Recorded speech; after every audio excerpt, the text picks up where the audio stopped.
So today's video, this is a topic that was requested of me by a close personal friend who's involved in addiction and recovery things. It was a topic I wanted to talk about anyway, eventually. And in particular because of the way that this community, I think, is also having debate about it. I think I would just say debate about it. Addiction and drugs, inebriating drugs.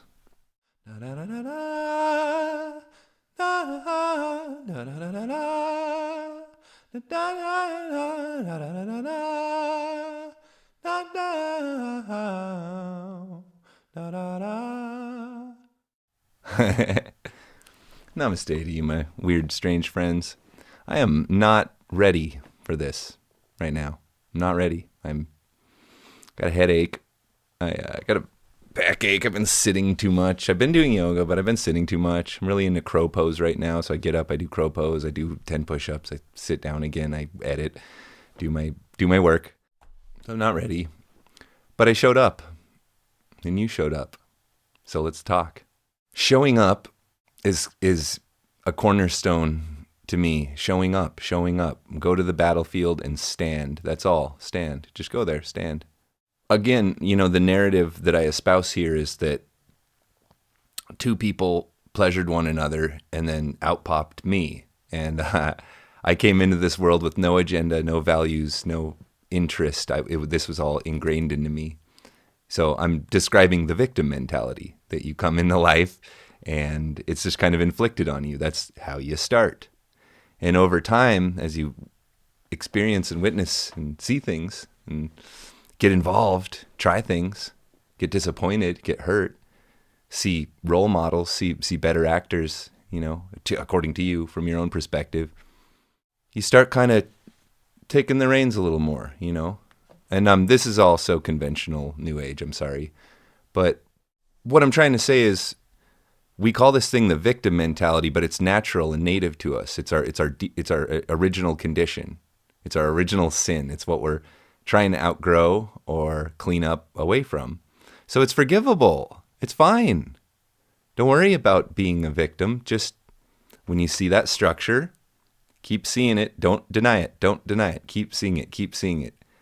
And over time, you'll fluff out of that. Unless you're high on drugs. They seem to really belabor development, I would say. They perhaps even regress development. I've had a kind of bizarre life, as you might imagine. And I can't tell you how many times I was in a situation where, I said, if this thing, I'm codependent. I again, see the structure. Make sure you're seeing it. Don't deny it. That's first. Before you can't outgrow it if you're not seeing it. That's what I think. Think, feel, do. You have to see the structure. You have to be aware of it before you can operate upon it. Your mileage may vary. Your type may vary, but that's how it works for me. And when I see myself behaving immature, when I see myself behaving less mature than I am am embarrassed. I want to change. I want to stop doing that. That takes work. That takes healing. You have to learn new tactics. You kind of have to change the way you talk about things, the way you think about things, and the way you feel about things.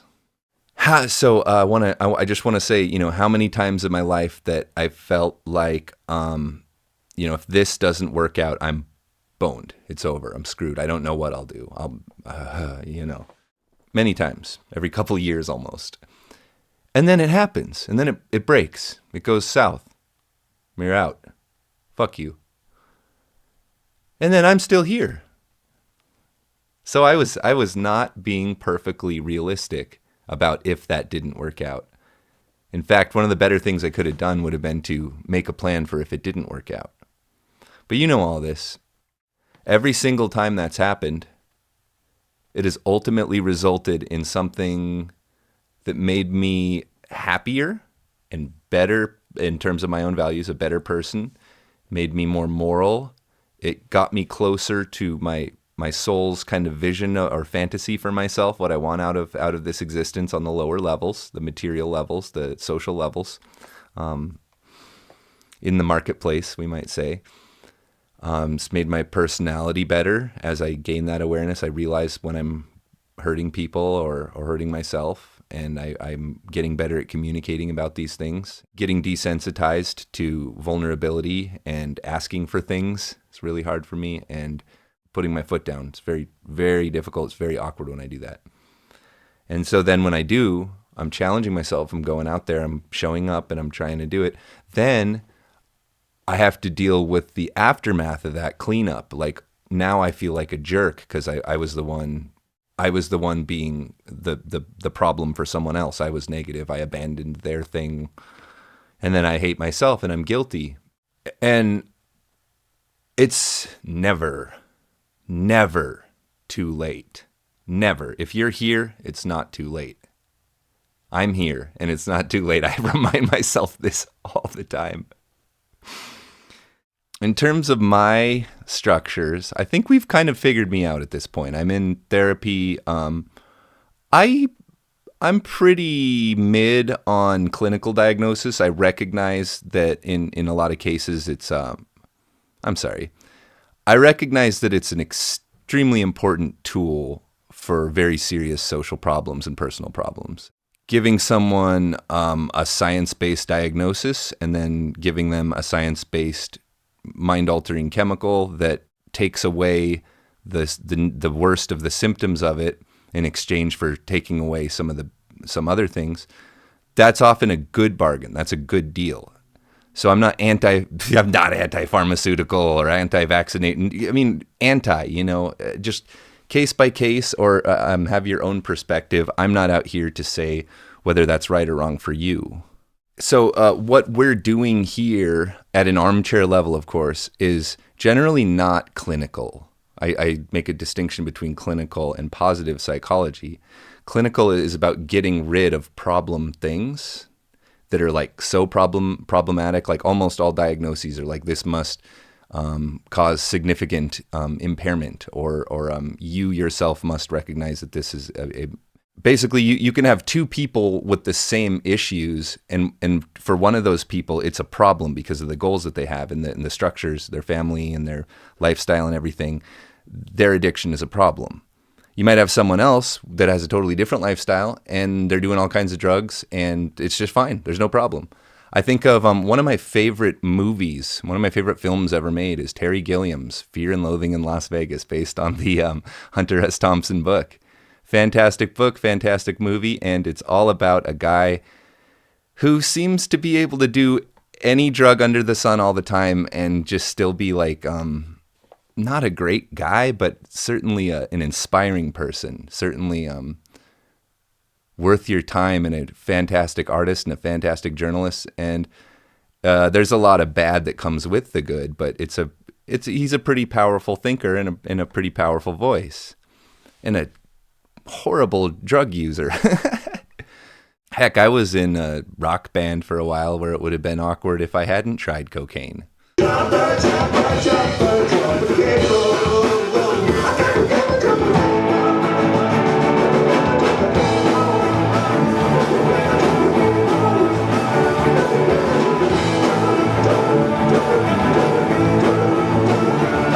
I was around marijuana and alcohol in my youth. It was around.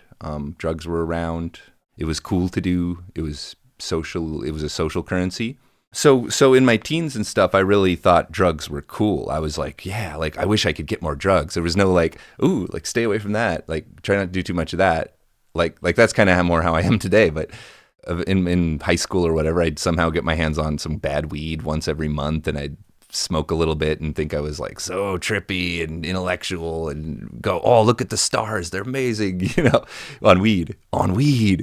For like probably the first half of my life, my relationship with drugs was very positive, and it really opened my mind to just the kind of multiplicity of states that we can access, and particularly psychedelics. This is actually sort of a gateway experience, not only to drugs, but also to transcendental states, of course. I mean, everyone knows that. You look at my comments, it's like, do DMT, you'll get to level 12. And yeah, I mean, this is a thing that's out there in the ether. People have always associated the psychedelics with the spiritual, and it really does seem that the psychedelics in particular do something that exposes you to transcendental states, if nothing more than hit your brain with a monkey wrench. That's what I used to call it, knock you out of your ego.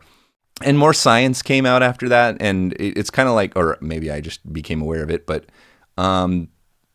interestingly, this almost, if I'm thinking about psilocybin, LSD, and DMT, it's kind of interesting how not harmful they are to the body, like how much they don't damage your body, in spite of how intense they are and crazy, Other drugs, stimulants, downers, relaxers, there's a whole galaxy of drugs out there that are, they have that addictiveness. They damage your body as your body has to like process those as toxins. They give you brain problems. You see people who've done cocaine for a long time. They're just like a little slower. They're a little like cognitively less than, perhaps. It seems to actually be damaging their brain.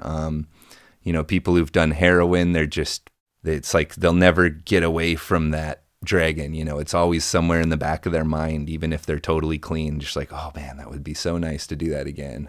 I'm just saying standard bullshit, but basically the point I'm trying to make is that as an artist, I've never been pro-drug, but I've never been really anti-drug either. And I think it's kind of important because the clinical approach would, of course, be the anti-drug, and the positive would be the pro-sobriety as opposed to anti-drug, right? You're going towards something rather than away from something, because it's like, if I'm going to quit drugs, then I'm just bored. Like, what am I replacing that with? What's my new? I'm using those as a coping mechanism, as an escape. So, okay, what now? That served a function for me. And, the way legislation has changed in the whole cannabis revolution, I mean, I was in the thick of it. I was in startup cannabis companies and seeing, the effect that has on culture and society. And of course, the African American experience is one of being oppressed by the fact of, drug culture, those reefer people, and that was a way that we were racist against people of color for a good long time. And of course, the economic interests that were suppressing cannabis and the tyranny of all of that. I'm aware of this stuff. I associate drugs with personal freedom. And personal freedom is very important to me, human rights. But of course, a person on drugs may be infringing on the rights of others. So, it's a balance thing. I don't really have a heavy position on any of this. The way I want to approach this, and the way I would suggest that others approach this, is don't consider the drug a bad thing that you're trying to quit and get away from. Consider sobriety a healthy thing and a good thing that you want to be. And just still with that clinical versus positive thing, I've personally gotten better results moving toward valuing sobriety more and finding ways to have fun and be happy sober, as opposed to trying to quit drugs, get away from drugs, discipline myself, force myself, especially when you're on drugs. That's particularly hard to do. Just one final time, for those of you out there who are on drugs, I am absolutely not trying to be holier than thou, of course, and I'm absolutely not trying to make anybody feel bad about the way they are. That's not. We're positive here. This is positive psychology. What I am trying to do is suggest that being addicted and being on drugs pretty regularly and being a part of that lifestyle, it cuts you off from those opportunities that make being sober worthwhile. You can't really participate in those activities. You're not welcome in some of those activities. And so, I mean, what do? You're sitting at the casino, and what do you do at the casino? You puff cigarettes, drink, you go out in the alley and do some drugs. I mean, this is it. The cultures pull themselves toward each other. So with my therapist, we seem to have determined that what I've suspected all along is I have these really long-term mood swings. They are triggered by things, but they're definitely like shadow switch. I'm an extreme person. I'm either really into myself. I'm either like freaking narcissistic as hell. Like I love everything about my life. I'm so fascinated with my interests, and then it events happen, and then it flips back to everyone hates me. I don't even know how I'm going to get through my life. I'm scared. I can't do anything right. And when I'm there, because of my either my behavioral tendencies, the things that I've learned and not learned, or because of my brain chemistry and genetics, I'm very susceptible to falling into addictive patterns, because basically it's a like, well, screw it. You know, if nobody loves me, if nobody wants me, if nobody's going to hire me, I can always just be really messed up on drugs, and that feels good. I mean, and besides which, I mean, who's going to judge me? I'm nobody. Nobody cares about me. So it seems like a fair bargain. I do this bargain. This is like the heart of codependency right here. As I did this for a long time, actually. I've generally done coffee, nicotine in some way, and marijuana. More recently, I didn't do marijuana very heavily when I was younger. And I do those when I'm not in a relationship. And then I get into a relationship, and I don't quit for the partner or whatever. I don't like that. That's very codependent. I quit because I'm happy enough and satisfied enough in the relationship that I can make that bargain with myself and say, like, well, this is pretty good. So then I'm happy, I'm sober, I'm with this person, and then it falls apart. And of course I go right back to it, because that was we were just back to square one. I'm on drugs again. What I'm saying is, I'm not coming here to represent to you that I'm not a drug guy. That's not my point. And that's codependent. But this is a channel where I share very deeply, and I share almost ridiculously. And so what I am doing here is sharing with you some sort of resolutions I've made in myself recently in response to what's going on around me. There was a book I read when I did dip. Seriously, I did dip. I'm from Montana. And I did a lot of dip. I'm like a missing flesh on my bottom jaw. I'm kind of lucky I didn't die. Spit tobacco.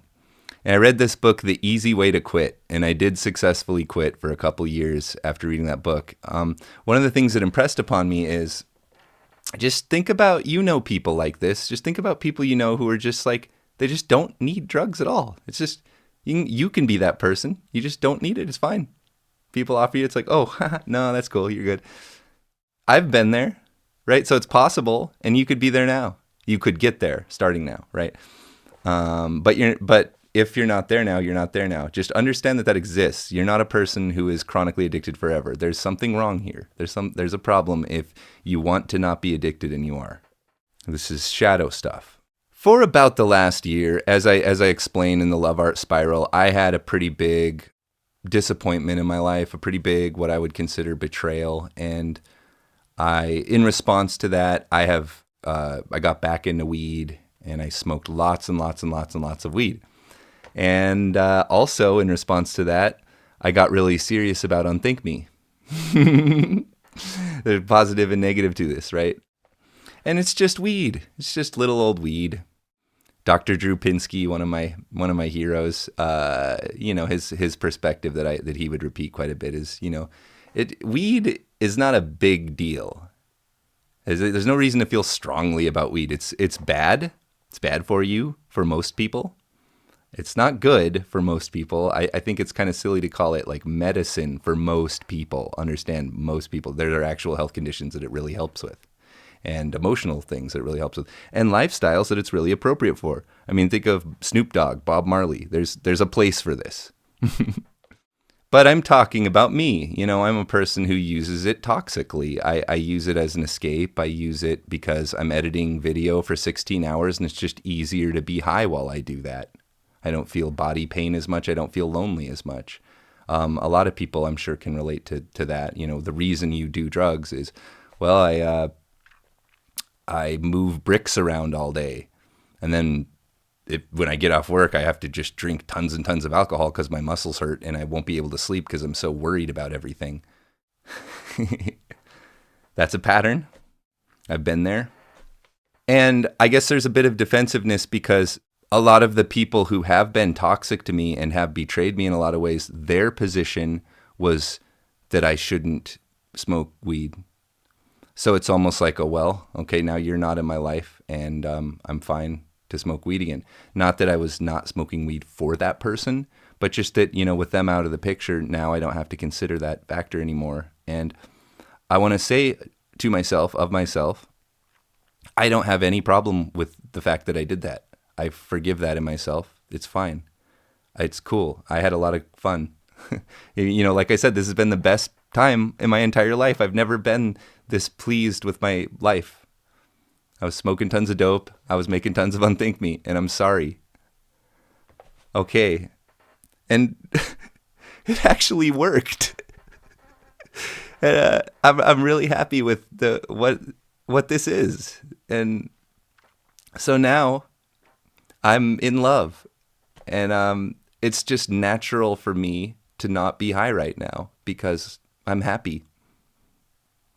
And what a jerk thing to say to you, because you're not in this position. You're not lucky.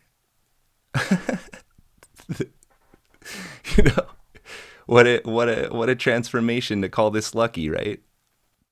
So I don't know what I could really say to someone whose circumstances are really different than mine in that sense.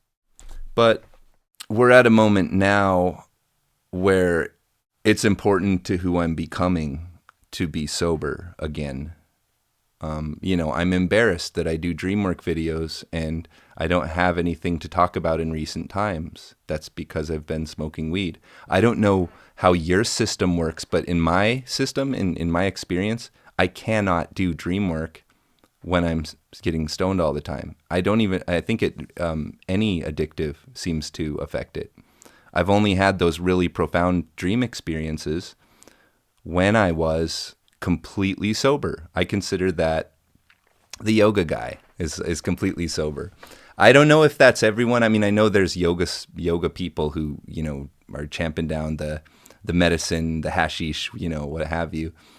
But I had been, the yoga that I was taught, the teachers that taught me, sobriety was a part of the lifestyle that makes yoga work. So I'm not saying this as a human being. I'm saying it as a yoga guy. I don't, the yogi term is weird because I'm not an authority. I'm just a yoga guy. And so thus I'm, supposed by who to not be on inebriants. So, okay. And being off of them, it's, again, I'm starting to remember dreams again. I'm meditating again. I know that one of the integral community primary people, singer-songwriter Stuart Davis, had commented that, when he has, the only way that he can not drink, he had an issue with occasional binge drinking. The only way he could really not drink was if he had a consistent meditation practice. And I found this too. I just don't know where the causation starts. We have this shadow switch, which might be the causative factor. We have life stuff that might be causative. When the switch is up, it all happens at once. I quit drugs, I meditate, everything gets better. I get dreams, I'm happy, and I don't need drugs. So it's like, it's hard to say which one starts that. Like, does smoking weed make me not have lucid dreams? Or is it just that all of those things that I value occur in a package together? I don't know, but I do know when I'm capable of being sober and it's not really hard to do, it's not really a problem. It's just kind of like, well, yeah, of course I'm sober. That's when I'm meditating all the time. At least 15 minutes a day, 10 to 15. But when I was doing it an hour a day, it was like, I'll repeat, that I had this sense that nothing really made me depressed or anxious. It was just, it is as it is. And that state of mind is hard to conceptualize for a lot of people. Their anxiety and stress seems inescapable. That's a lot, though. An hour a day is a lot. Most people can't afford that. They won't fit in their lifestyle. Again, it's a matter of luck. So, yeah, I mean, if I haven't said it 800 times or if the edit comes out weird, I am not trying to criticize anyone. And I want you to know you're welcome to yoga. You're welcome to meditation. You're welcome to transcendence. You're welcome to integral theory. You're welcome to my community, no matter what. I mean, obviously, your behaviors could become problematic, but I don't want to be a culture of telling people what to do. I want to be a culture of modeling positive, healthy behaviors. And the only thing I can do is attempt to do that for myself and model sobriety and happiness through sobriety and meditation practice from a sober perspective, because I can't seem to meditate when I'm smoking all the time. To everyone out there who's struggling, again, the forgiveness, everyone knows this thing. Addiction's a real problem. It's hard, it's tough. And you will be forgiven. You can come right back and jump right back on. Even if you don't, it doesn't mean that the people in your life don't love you. It's a boundaries thing. It's a boundaries thing. It's a technicality. It's still love, but you can't have dangerous stuff going on. And just to comment on the stylist video, I know these videos are kind of annoying because I don't know what I'm going to say and I'm just kind of rattling stuff off the top of my head. And these are the ones that like 20 people watch and I'm proud to have made. And that's just great. That's fine. I'm not just shooting for the highest views. I have some videos that are shooting for views, and I have other videos that are shooting for art and other videos that are shooting for vulnerability. This is vulnerability. This is the therapy part of it. This is where I'm being honest with the world. And why I'm not trying to share this my drug history and status with everyone in a codependent way, or in a signaling kind of way. I'm doing it to just share my truth and put it out there, because if I'm being dishonest and unthink me, this is bullshit and I'm not having fun. If I want to be dishonest, I'll go and get a day job. This is what I want to do with my life, is be honest. I consider this right livelihood. The minute I start being able to pay the bills with it. And until then, I'm still going to be as honest as I can, because that's the vision and that's the dream. If I were being dishonest with you, this channel would be totally pointless to my heart. And my heart is the reason why I'm doing this. Obviously, in the comments, we see this a lot. Like, make no mistake, even our early videos, I'm sitting there actually like smoking on camera. I don't know if those are even still up anymore. But, James is puffing down his smokes. I got a little zin in my lip. We're both drinking coffee. Great role models for spirituality, right? Yeah, shut up. We're trying, we showed up, and we recognize that, to access states of consciousness requires a lot of work in various ways and a lot of psychological preconditions. We know that. We're not stupid.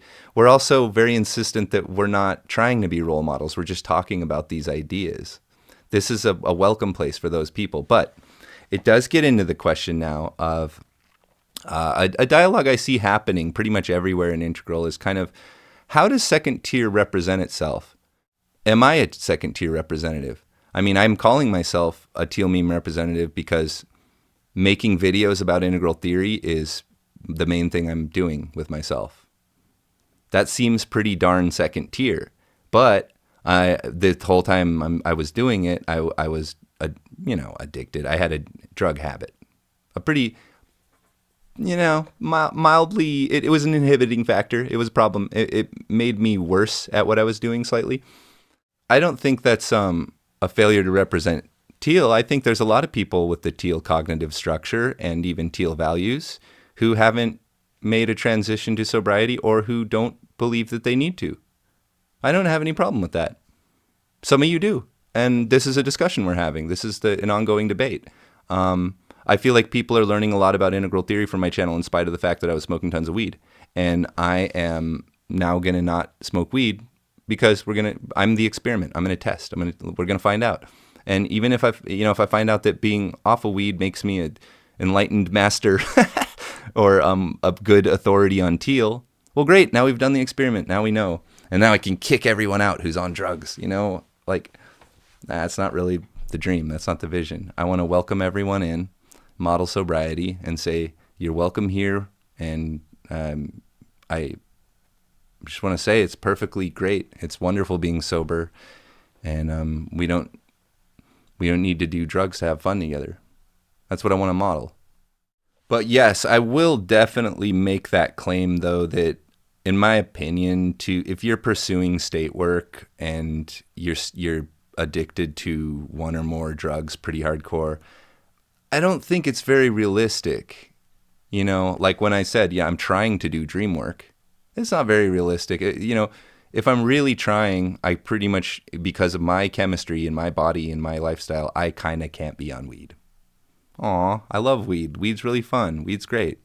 But that's okay. I'll give that up. No problem. It's just a little thing I do for fun. And you know what's really fun is accessing transcendental states of consciousness. That's actually more fun than being high, if I'm being real with you. But yeah, like Stuart Davis said, they go together. When I'm meditating, I'm just more okay with not being addicted to stuff. It's a cliche, but sobriety is like the new drug. You know, it's like, whoa, cool, wow, you know, oh, it's so trippy to be able to remember what I was thinking for the last 5 minutes, where the conversation's going. It's so trippy to remember my train of thought. It's so wild to be able to engage with people face to face and not feel incredibly anxious in social situations. So I made a fun animation shooting for views. I'll make more of those. I'm still doing exploratory stream of consciousness stuff. I'm going to still do that. I apologize, and if this isn't your style, just when you see this coming, just click away if you don't like it. It's going to be like that. And do leave negative comments. You know, do criticize me. I'm sorry about the way I deal with comments. I feel like I write too much, and I should just let people share. But when I see them share, I feel this need to like curate. I think what other people are doing is they want people to see the video and then look down and see their reaction to it. They don't want to see me reacting to their reaction, but they directly ask me questions or challenge me. So I think it's a service. I think I'm helping out by coming in and giving these really long-winded, elaborate responses that are like clever. Like I put work into those sometimes. And I'm not so sure that that's helpful. I'm happy to do it, but I kind of wonder if that's sort of codependent and toxic. Personally, I like to go to one of my videos and look down and there's all these really long comments. I think that's really cool, and that says something about our community and like kind of where our cognitive is. And that they're so nice, even when they are very critical, they're totally cool, totally reasonable, and I totally get where they're coming from. This one, I have a feeling, will be one that'll get some mean comments. I've noticed talking about Jordan Peterson brings meanies in. Talking about Christianity brings meanies in. But like, I hope I'm touching people who aren't like that as well. And I hope that those people who are, you know, being mean in this context, they hate integral theory, you know, or they're questioning it pretty hard and kind of calling me out and challenging me. I really appreciate those and I really like those. And I'm just not really sure how to handle it. So if I stop doing that, just understand that I'm reading them and I'm liking them, and I don't seem to have the communication skills or the self-control yet to not be kind of a jerk, or to not try to steamroll people. Like, I don't like that about myself. I don't want to keep doing that. So I'll maybe try and give like shorter responses or not put my 2 cents in as much. I have been criticized for this quite a bit. In terms of levels, you know, again, this is a thing, like, is addiction just like pre-Amber Meme? You haven't yet gotten the net socially? In a way. I mean, I think pre-Amber Meme is like often young people who, you know, don't have access to drugs and shouldn't. But, you know, if that persists into adulthood, drugs will often become a coping mechanism. And it is definitely the selfish legend person coming out, perhaps as a regression, when we're willing to make sacrifice other people's perception of us just for the gratification of, you know, some drug that makes our body feel better or allows us to stay up all night or whatever you use them for. But I'm not ready to say that, you know, obviously Orange Meme was the puffing down smokes group. That's like, if you think about smoking cigarettes all the time, that chain smoking, that's so Orange Meme. You got to work really hard, drink tons of coffee, smoke tons of cigarettes, go home, drink booze. That's Orange Meme. Not necessarily healthy, but that's that industrial culture. Green Meme, I think a lot of people are still pretty into cannabis and psychedelics, and possibly these days I see a lot of like X, Adderall, that kind of, you know, pills, that kind of thing.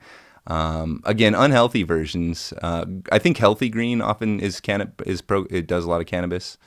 And yeah, I think sobriety becomes a pretty powerful theme in anyone's life as they're approaching teal, whether they embrace it or not. Again, I didn't embrace it, but I've been teal cognition like my entire adult life by my own judgment. And the drugs that I've done have been sort of a limiter there. That's kind of why I'm stuck there. Maybe that's part of why I'm stuck there. And again, just consistent with this bipolar pattern, the bipolar 2 pattern. I don't ever do stuff that is really, too high or too low. It's only a problem to me. I disappoint myself, or I embarrass myself when it's high. Clearly, the addictive personality is most tied to trauma. It's a response to trauma in youth. Oftentimes, when people start drinking at 12 and 13, or heavily using anything at those ages, it's safe to say that they're not getting the nurture that they need, and that becomes an addiction. That becomes a pattern that they never really outgrow. That's more common than my deal. But yeah, as I say, since I have this long-term thing that clinical science would call bipolar 2, it stands to reason that I probably will relapse, and I'm okay with that if that happens, because we're working on it. I'm in therapy and everything. But that's more the nature of my condition, is that I'm susceptible when I have these mood swings, or when a triggering event occurs where I kind of just have to start over on my lifestyle and what my goals are and everything. So that's kind of what happened like a year ago, and I've been at it ever since. So we're making a pivot right now. For the sake of the experiment of this show and for myself, I am doing sobriety here. I can do this. It's not hard. It's nice. I don't need drugs. I don't particularly need drugs. I'm just fine. Part of like my attitude here, people do that to me too. Nobody's going to ask me to quit. People in my life, they don't want to judge me. They don't want to tell me what to do, so they don't ask me to quit.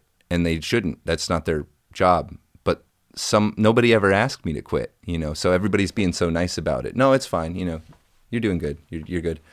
Some of my close friends will be like, I think I'm gonna quit nicotine. And it's like, you don't need to. You're just fine how you are. That's so kind of you. But someone ought to do it. So I wrote this letter, and I'm gonna read it. And this is from me to me. Dearest Adam, I know this is a big ask. I know that it really isn't a big deal. And please understand, it is okay to say no. It's okay to fail. You won't be punished. It's totally okay with me. What I'm asking would be astoundingly strong and brave.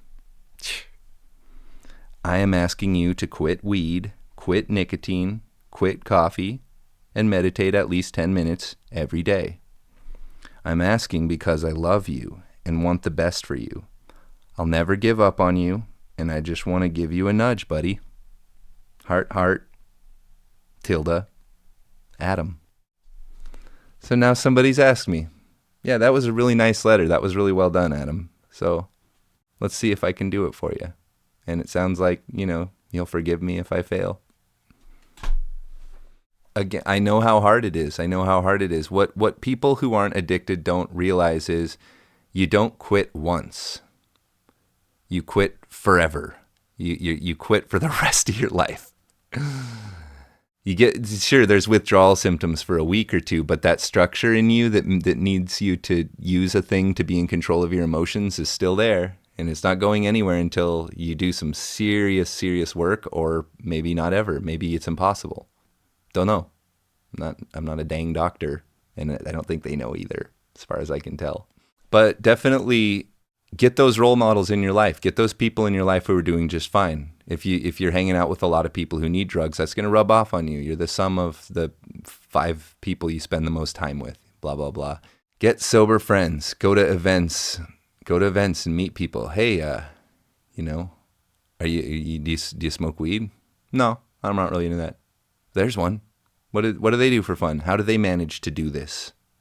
Right? But if you're hanging out with other people with the same addiction structure, they're going to model for you those same enabling tactics. And in fact, they're going to try and keep you with them by enabling you and not allowing and kind of judging you for leaving that lifestyle. And they're not evil. That's sad. That's unfortunate. You might have to cut people off for a while or forever. That's sad. That really sucks. That's mean. Unfortunately, it's also mean that they're trying to keep you in a lifestyle that you don't want for yourself, that's harming you. For the sake of the experiment and for the sake of vulnerability, I wanted to get my thoughts out there. This Unthink Me official position on drugs. Ken Wilber, I think he tried ecstasy once or something, but he's not a drug guy at all, and he has been able to do the transcendental states. As far as I don't know of a much better example than him of transcendental states. And, I think he sees that the idea of continuing in an addictive pattern while pursuing states as self-deception. He say deep self-deception is one of the meanest things I've ever seen Ken Wilber say at a Q&A. It's very cute. Maybe we can put that link in. I don't think I'll be able to find it. So, wish you the best of health. If you're not on anything, I hope that you can find it in your heart not to be judgmental of our community or me. I want you to know that I am trying. I'm definitely trying. I just, we don't know all the answers. And I just want to say, we're all in this together. We're all in this together. Maybe you'll never make it up states. It's a pretty darn rare thing to do, to make it up to level 9 even. Level 7 even is a pretty rare thing. So don't kick yourself. That's kind of what, for me, that's a lot of what creates this addictive need is the hating myself, just being self-critical, just never being good enough, never being enough. And I just kind of want to put something in my body that blunts that away instead of changing the narrative to this is sufficient, this is enough, this is okay, this is good, I love this, this is awesome. It really calls bullshit on you because addiction isn't that big of a draw. I think we overstate how big of a draw addiction is. It's more a tool that we use to act out id. In the extreme cases, when we're doing extreme drugs, it's like a way for us to, okay, well, now I'm on drugs, I can do anything I want. This is what I see in severe alcoholics. It's just the abandonment of responsibility. You're just using the drug that way. That's not what the drug does. That's kind of the point that I'm making. Anyways, may we all be healthy, mentally and physically, and may we all approve of ourselves and love ourselves. I hope that I've expressed to you that I value sobriety, and I think that if you are reaching into these level 7 and up structures, you also will value a sober perspective. I think that's kind of how it goes. But it's hard. It's a really hard topic. Have a wonderful rest of your day, and I'm sorry if this felt weird or off topic. That's about all I got for now on that. I don't even know who this guy is, but he just showed up, so let's give him a yeah. Yeah! Yeah! Yeah! Yeah! Have a good night, everyone, or whatever the hell time it is.